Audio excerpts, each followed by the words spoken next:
ये कौन से कैरेक्टर को कंसिडर करके क्रॉस कराया है? इधर देखें, हमने कौन से ट्रेट लिए हैं यहाँ पर? सीड का शेप और सीड का कलर। सीड का शेप, सीड का कलर क्लब करके किया। अगर मैंने इन दोनों को अलग अलग कंसिडर करके कराया, इधर देखिए सब बच्चे, सीड शेप अगर अलग लिया होता, सीड का कलर अलग लिया होता, उसका क्रॉस कराता, मोनोहाइब्रिड क्रॉस में F2 जनरेशन की रेशियो कितनी आती फिनोटाइपिक? 3:1। और जीनोटाइपिक रेशियो कितनी आती? 1:2:1। इसी तरह से सीड का कलर अगर अलग लेकर मोनोहाइब्रिड क्रॉस कराता, F2 की रेशियो कितनी आती? 3:1। उसकी F2 जनरेशन की रेशियो, F2 जनरेशन की मोनोहाइब्रिड क्रॉस की रेशियो 3:1। और जीनोटाइपिक 1:2:1। जरा देखना, 3 को 3 के साथ मल्टीप्लाई करो, 3 को 1 के साथ, 1 को 3 के साथ, 1 को 1 के साथ, देखो सेम रेशो आई नहीं? 3 को 3 के साथ, 3 को 1 के साथ, 1 को 3 के साथ, 1 को 1 के साथ मल्टीप्लाई, सेम रेशो आ रही है? ऐसे ही देखो, 1 को 1 के साथ, 1 को 2 के साथ, 1 को 1 के साथ, 2 को 1 के साथ, 2 को 2 के साथ, 2 को 1 के साथ, 1 को 1 के साथ, 1 को 2 के साथ, 1 को 1 के साथ। तो ये नहीं समझ आया? ये जीनोटाइपिक रेशो लिखने का तरीका बताया आपको। अगर एग्जाम में you are asked to write the, normally monohybrid cross की F2 की फिनोटाइपिक रेशो पूछते हैं 3:1। ये ये रेशो पूछेंगे तो 1:2:1। लेकिन डाई हाइब्रिड क्रॉस की F2 की फिनोटाइपिक रेशो कितनी आती है?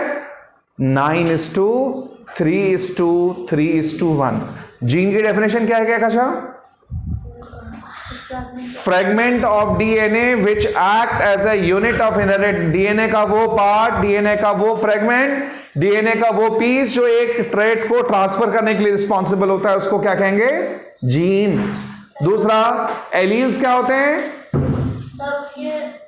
एक जीन की दो कंट्रास्टिंग फॉर्म्स, एक जीन की जो ऑल्टरनेट फॉर्म्स, कंट्रास्टिंग फॉर्म्स होती हैं, उनको क्या कहते हैं? एलील्स।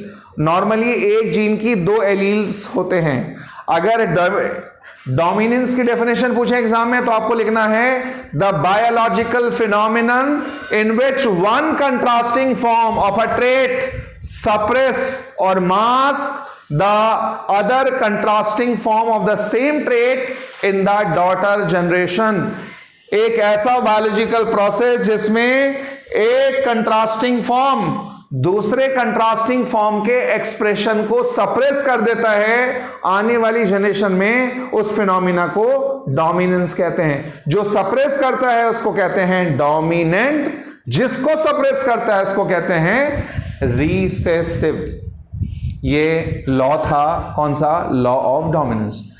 क्या बच्चों ये लॉ ऑफ डोमिनेंस हर जगह वैलिड है? आपको मेंडल के 3 लॉज मैंने बताए हैं अभी। मेंडल ने 3 laws, law of dominance, law of segregation and law of independent assortment. इन तीनों में क्या पहले जो लॉ ऑफ डोमिनेंस है, क्या वो हर जगह वैलिड है? मेंडल का ये लॉ हर जगह वैलिड नहीं है। कुछ केसेस ऐसे भी आए, मेंडल ने कहा था जब एक ट्रेट की दो कंट्रास्टिंग फॉर्म को आपस में आप क्रॉस कराएंगे तो आने वाली जनरेशन में ब्लेंडिंग नहीं होगी, मिक्सिंग नहीं होगी। लेकिन कुछ केसेस में ऐसा देखा गया, वहां पे ब्लेंडिंग हुई है। एक प्लांट होता है इसका नाम है Snapdragon.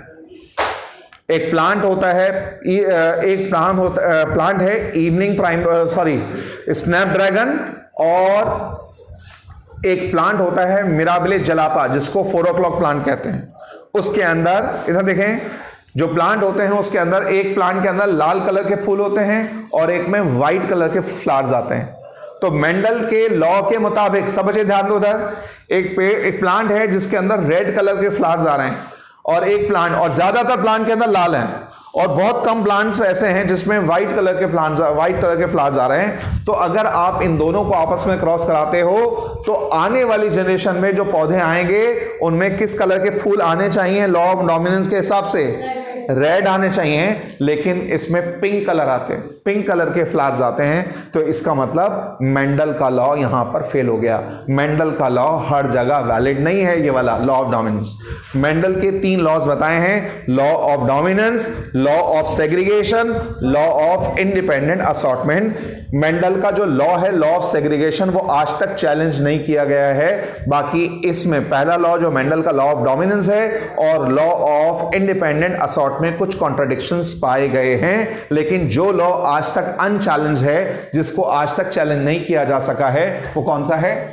Law of segregation. Law of segregation वो आज भी वैलिड है। तो इंशाल्लाह अगली क्लास में हम लॉज ऑफ मेंडल के लॉज आपको एक्सप्लेन करेंगे और कुछ इसके रिगार्डिंग कुछ क्वेश्चंस मैं नेक्स्ट क्लास में बताऊंगा।